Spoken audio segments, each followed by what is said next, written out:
ज़ाहिर सी बात है, रिस्क तो देखिए हर जगह ही है। आप कहीं पे भी राइट, जाएँ तो हर प्लेटफ़ॉर्म पे अगर प्रॉफ़िट है तो वहाँ पे लॉस या फिर रिस्क के चांसेस भी ज़्यादा रहते हैं। राइट। अच्छा, मैं ये जानना चाहूँगी कि P2P लेंडिंग ये बाकी प्लेटफ़ॉर्म से अलग कैसे है? अगर मैं म्यूचुअल फंड की बात करूँ या फिर डायरेक्ट इक्विटी की बात करूँ, तो ये कितना बेहतर इसे कहा जा सकता है या फिर किस तरीके से इसकी जो इन्वेस्टिंग रणनीति है, वो कैसे अलग हो सकती है?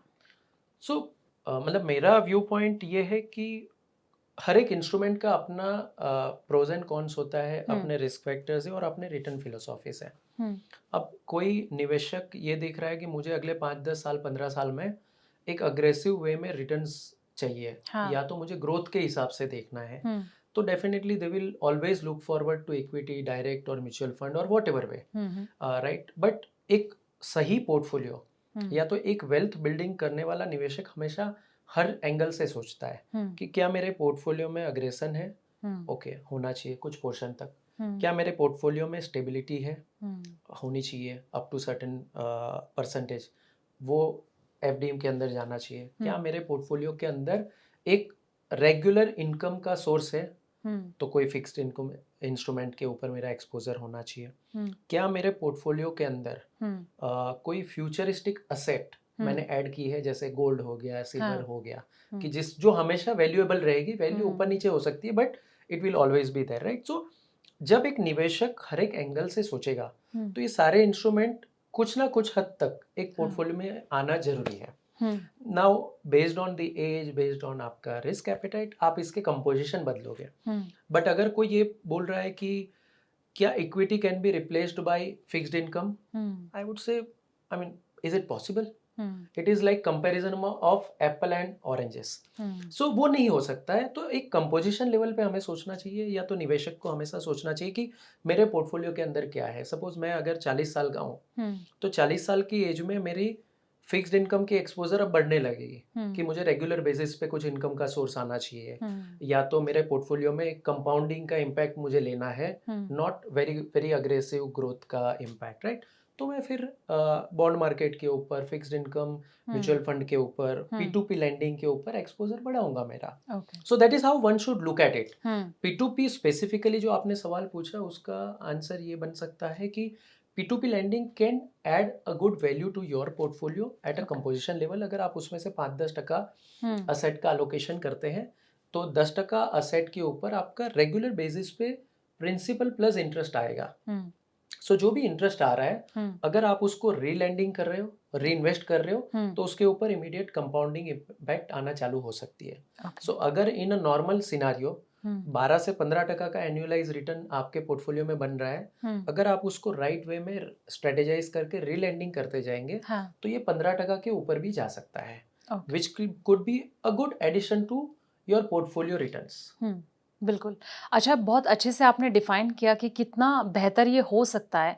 लेकिन सवाल ना ये भी आ जाता है, जैसे कि आपने एसेट एलोकेशन की बात करी। अगर मान लीजिए कि किसी इंसान को एसेट एलोकेशन करना है, तो वो कितना उसका डिवाइड होना चाहिए कि P2P की तरफ जाए या फिर कोई और एसेट पर वो अपना दाँव लगाए? तो इसको कैसे डिफ़ाइन किया जा सकता है? देखिए, मैं सेबी रजिस्टर्ड आईआरए तो हूँ नहीं, हुँ, so I am not qualified to give you exact idea about कि आप किसी भी निवेशक का असेट एलोकेशन कैसे होना चाहिए। हुँ, बट मेरे हिसाब से आपके माइंड में 3-4 ये सवाल आने चाहिए before you hmm, create a composition of asset in the portfolio, हुँ, जो मैं खुद मेरे पैसों के को लेके भी सोचता हूँ, हुँ, कि मैं कितना अग्रेसिव मेरे पैसों को लेके जा सकता हूँ। हुँ, 50%, 60%, 70%, उसके हिसाब से मैं मेरा इक्विटी एक्सपोजर डिसाइड करता हूँ। उसके बाद मैं जाता हूँ कि मुझे कभी भी ओवरनाइट लिक्विडिटी की ज़रूरत कितनी पड़ सकती है। ओके, 10%, 15%, अगर मेरा पोर्टफोलियो 1 करोड़ का है, तो okay, hmm, 15 lakh is more than enough. Okay, बाकी मेरे पास ये अरेंजमेंट है। तो उतना एक्सपोज़र मैं लूँगा ऑन एफडी, ताकि हुँ, मैं ओवरनाइट कभी भी विथड्रॉ कर सकता हूँ। अच्छा, उसके अलावा फिर मैं सोचूँगा कि अब मेरा ये 2 तो एलोकेशन कंप्लीट हो गया, अब हुँ, मेरे पास बाकी के अवेलेबल इंस्ट्रूमेंट्स कौन से हैं? हुँ, तो क्या मुझे फिक्स्ड इनकम म्यूचुअल फंड में जाना चाहिए, हुँ, या कोई बॉन्ड का एक्सपोज़र लेना चाहिए, या हुँ, फिर P2P का करना चाहिए? ओके, सो जो बाकी का 20-25% कंपोजिशन है, हुँ, वो मैं डेट इंस्ट्रूमेंट से फिल करूँगा, ओके, और उन तीनों के बीच में राइट कंपोजिशन क्रिएट करूँगा, हुँ, ताकि मेरा असेट एलोकेशन लेवल पे 5 या 6 असेट में पैसा डिवाइडेड है। हुँ, कहीं से रेगुलर इनकम भी आ रही है, कहीं पे हुँ, कंपाउंडिंग भी हो रहा है, हुँ, कहीं पे थोड़ा अग्रेसिवनेस भी है, और एक मेरा 15% असेट अलोकेशन एक हम्म फिक्स डिपॉजिट में भी है, जो मुझे ओवरनाइट कभी भी ज़रूरत पड़ा तो मैं उसको यूज़ कर सकता हूँ। जब भी किसी को हाई रिटर्न चाहिए होता है ना, तो वो ज़ाहिर सी बात है कि वो इक्विटी की तरफ ही भागता है, क्योंकि वहाँ पर पैसे बनने के चांसेस या प्रॉफिट बनने के चांसेस ज़्यादा होते हैं। तो मैं आपसे ये जानना चाहूँगी कि अगर मैं P2P की बात करूँ, तो ये वहाँ से कैसे हटके हो सकता है? क्योंकि देखिए, रिस्क तो यहाँ पे भी है, जैसे कि आपने कुछ देर पहले बताया। राइट। तो उसको ये फिर कैसे मैनेज करता है?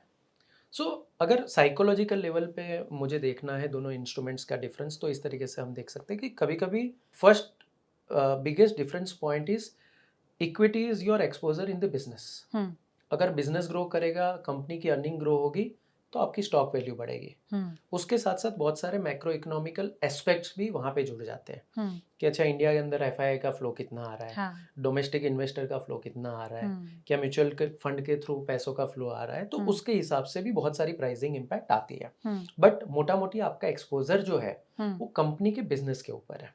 ओके, विज़ अ विज़ P2P लेंडिंग हो या कोई और क्रेडिट इंस्ट्रूमेंट हो, हुँ, वहाँ पे कंपनी के बिज़नेस के ऊपर एक्सपोज़र नहीं है। हुँ, कंपनी का अगर प्रॉफिट आज 50 करोड़ है, हुँ, कल 100 करोड़ हो जाएगा, हुँ, तो आपके क्रेडिट इंस्ट्रूमेंट का रेट डबल नहीं हो जाएगा, हुँ, वो उतना ही रहने वाला है। हुँ, लेकिन वहाँ पे आपको श्योरिटी क्या मिलती है कि हुँ, अगर किसी ने 10% इंटरेस्ट रेट कमिट किया है, हुँ, तो 10% इंटरेस्ट रेट रेगुलर बेसिस पे आता जाएगा।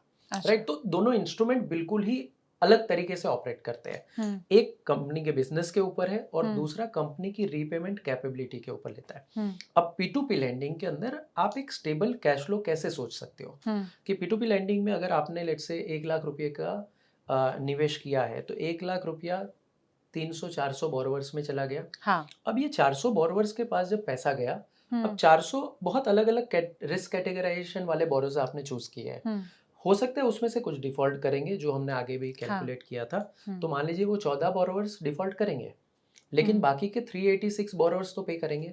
हुँ, अब ये अज़्यूम करते हैं कि बहुत स्ट्रेस केस सिनेरियो आ गया, हुँ, जैसे कोविड फर्स्ट वेव आया था। हाँ, it was a completely out of the blues kind of scenario. हुँ, वो एक black swan kind of event भी बोल सकते हैं, क्योंकि हुँ, मैंने भी फर्स्ट टाइम लाइफ में देखा, अच्छा आगे का फ्यूचर का कोई क्लैरिटी नहीं है, क्या होगा कल किसी को नहीं पता है, राइट? बिल्कुल, ऐसे सिचुएशन में भी हमारे पोर्टफोलियो का डिफ़ॉल्ट 5.9% तक गया था। हुँ, that was the highest default rate which we have hmm, seen, which is now around 3.5%।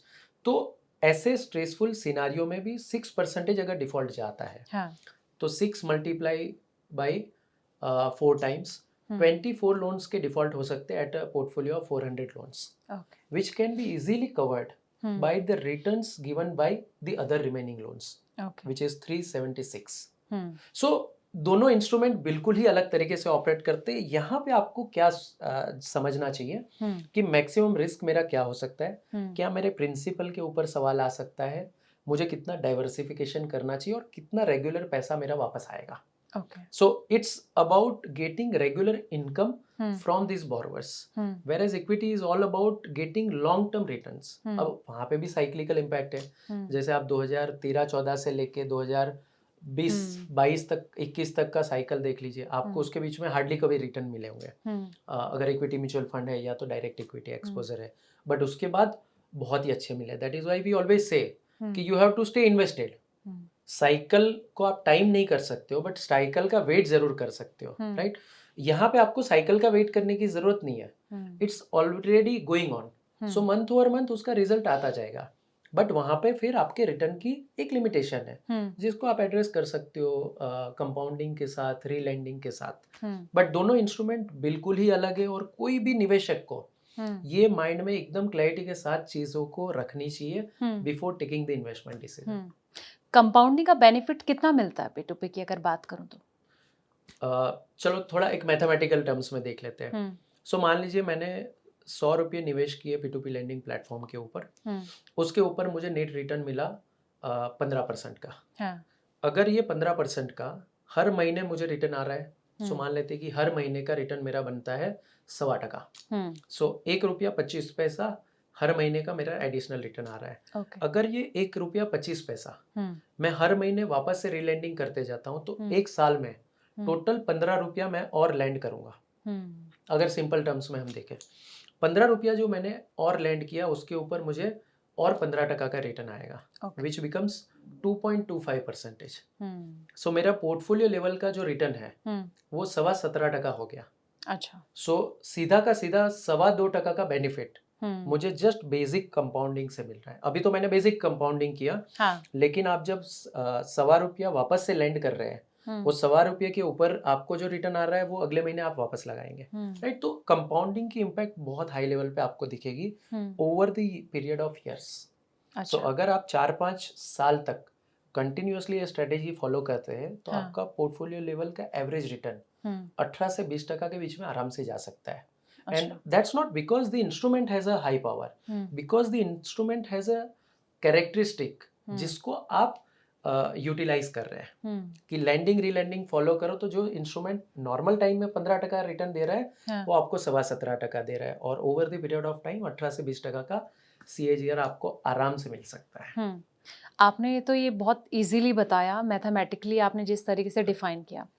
अगर मैं बाकी इंस्ट्रूमेंट की बात करूं, खास करके म्यूचुअल फंड SIP की मैं बात करूं, देखिए 12% 15% आप वहाँ भी देख ही रहे हैं, और ज़्यादातर लोग ना उसी तरफ भागते हैं क्योंकि उनको ये लगता है कि चलो कुछ हद तक हमारा पैसा यहाँ पे बनने के चांसेस ज़्यादा हैं। राइट। लेकिन आज के वक्त में जो लोग अभी भी इस चीज़ से लैग कर जाते हैं कि P2P लैंडिंग के बारे में उन्हें ज़्यादा चीज़ें नहीं पता, जैसे कि राइट। आपने बताया कि 17.5% तक भी जाने के पूरे चांसेस रह सकते हैं, तो ऐसे में क्या ये उसको बीट कर सकता है?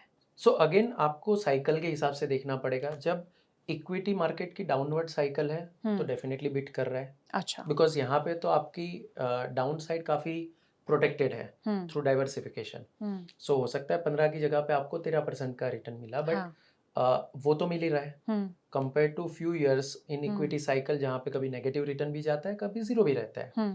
अगर मैं उसको कंपेयर करूंगा let's say last 15 years, okay. तो 12 से 14 के बीच का एवरेज रिटर्न इक्विटी मार्केट से आया होगा।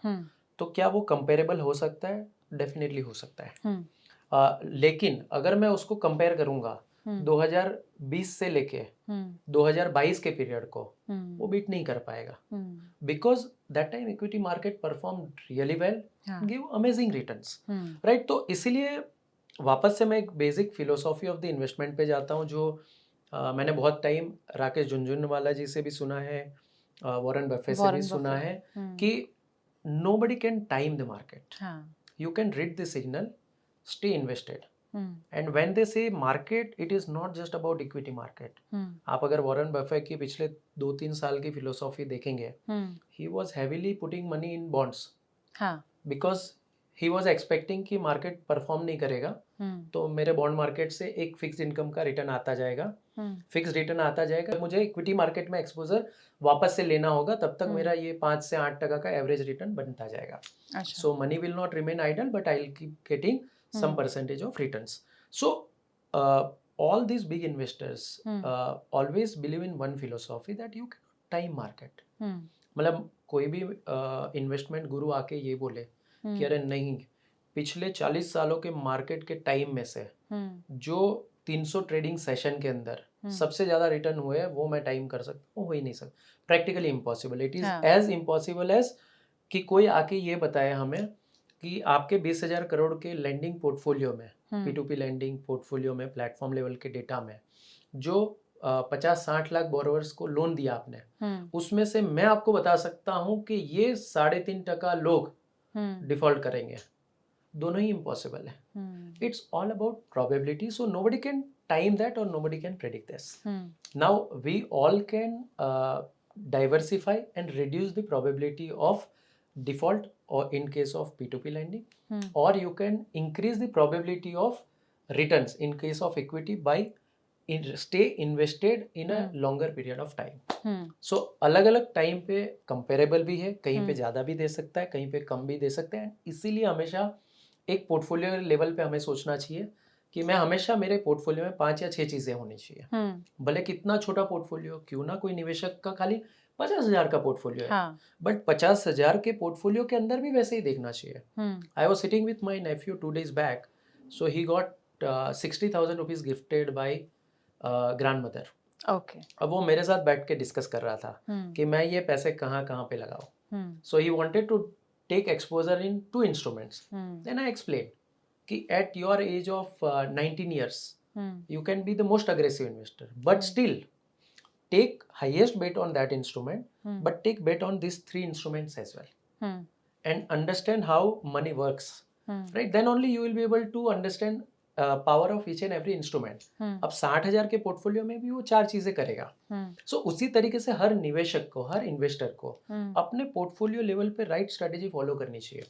हमारे P2P लैंडिंग प्लेटफॉर्म पे स्टार्टिंग के डेज में कई बार ऐसे लेंडर्स आते थे जिनको क्या हो जाता है, एक ह्यूमन साइकोलॉजी ऐसे काम करती है कि हाँ मैंने एक लोन देखा, हाँ वहां पे बोरोवर का रेट है 30%. हम्म अब मुझे बहुत एक्साइटमेंट आ गया कि अरे यार हाँ मेरे पैसे पे तो 30% रिटर्न बन जाएगा. हम्म so I ignore all my senses hmm and I think कि यार चलो डिफॉल्ट होगा तो थोड़ा बहुत हो जाएगा. हम्म but it is not about थोड़ा बहुत. If you have given 10,000 rupees to one borrower, अगर डिफॉल्ट होगा तो वो पूरा जाएगा. हम्म And that is why at a platform level we put restrictions on how much one lender can give to borrower also. So we don't allow beyond certain limit based on the loan, based on the investment amount of the investor. कभी कहीं पे 500 रुपया होगा, कहीं पे 1000 होगा, कहीं पे 4000 होगा, राइट? तो ये एक ह्यूमन साइकोलॉजी है कि 30% देखा तो मैं तो सोचूंगा यार मेरा हाँ 1 लाख रुपया 1,30,000 हो जाएगा, हम्म wow, hmm this will beat everything. But actual result में वैसा नहीं होता है. You have to understand the risk, you have to address those parameters. तो वो समझना बहुत जरूरी है, भले कितना भी छोटा पोर्टफोलियो या कितना बड़ी बड़ा हो.